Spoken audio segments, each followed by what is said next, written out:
As for Sendak himself, he took time out from his work, where he lives a reclusive life in another state. And he's with us this morning, in between doing sets for operas. You're doing the Magic Flute for the Houston Opera. Yeah. There's no end to your work.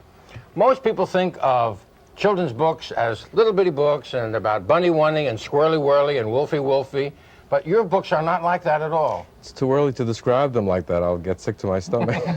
But that's true. Right, you know that's true. Why is it? Because children do not like that? Your world of children is different from the average adult's conception of the world of children. Partly because I don't write for children, okay? I don't set out to sit down and do a book that is for kids. I'm writing a work that comes from myself. So I'm being honest, in other words. I'm not reducing myself to write a book for kids.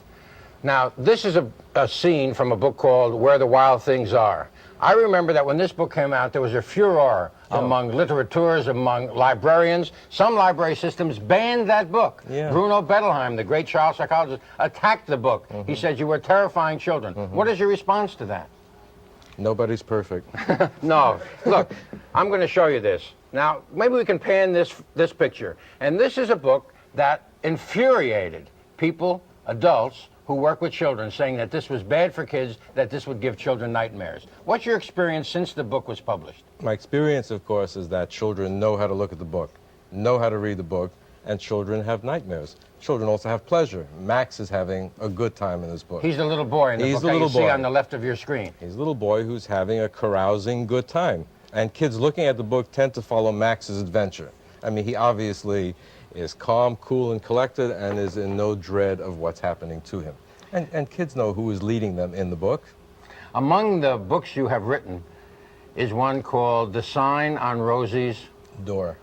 And there's a second book with Rosie. Really, Rosie. Rosie is a character who lives where?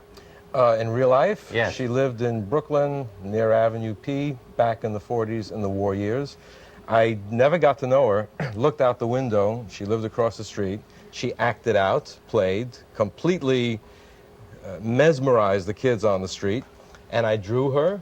You know, that's the kind of thing she did. I mean, they would just sit there in schmatas and let her do her shtick with them. In other words, more movies than they do.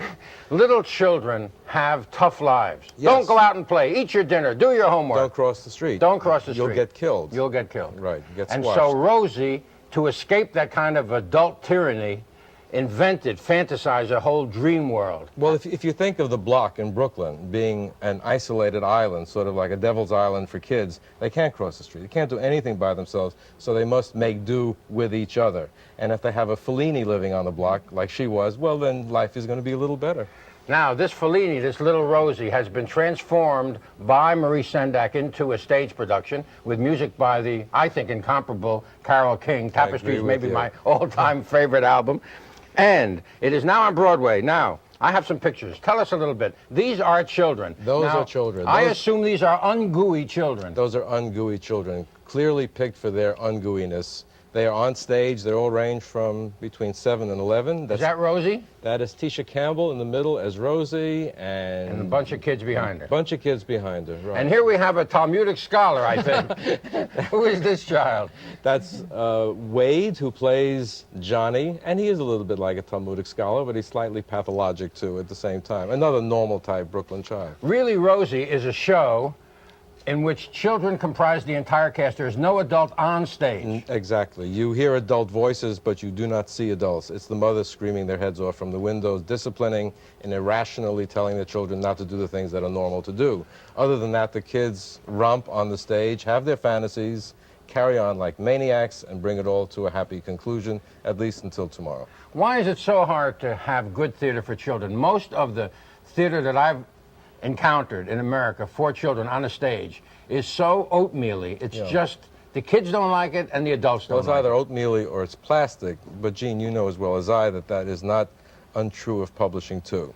That most people who buy books are not children, and most people who take kids to the theater, kids can't afford these expensive seats. So a lot of people are appealing to adults and not to the children themselves. And also, it's the old amnesia about childhood. Everyone thinks they remember childhood as being Peter Panville instead of Stettleville, which is really what it was. What was your childhood like?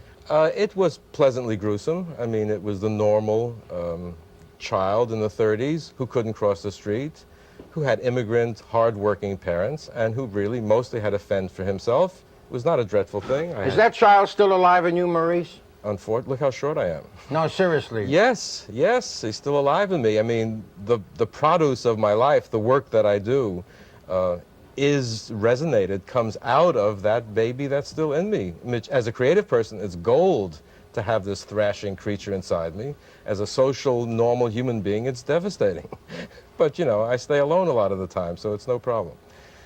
The big book, I don't know if we have it even to show anymore. We showed it at the beginning during the introduction. Abrams has put out a very, very big book of the finest work of Maurice Sendak, plus text. You personally oversaw the publishing of that book? Yes. You're maniacal about that. I'm a maniacal person about that, but... You want to make sure the color is true. When you do an opera set, you want to make sure everything is right. You supervise the artisans who are building it. When do you stop? I mean, if you're doing a creative work, when do you stop and say, well, let them do it? I mean, you can't. You have to be maniacal about it. The Abrams book is the product of a lot of minds and a lot of creative people at Abrams. Thus, it is a beautiful book, and I can look at it and say that's 30 years of my life, and I'm proud of it. I mean, it has toy things in it so that children can look at it, and it's sophisticatedly written work by Selma Lanes. It's a good book. The show, for adults and children, both, which makes it good, is called Really Rosie by Maurice Sendak. The book is from Abrams. The opera is in Houston. The man never stops working. He lives alone, and his dogs bite. Maurice, thank you very much for being with us. Thank you, Gene.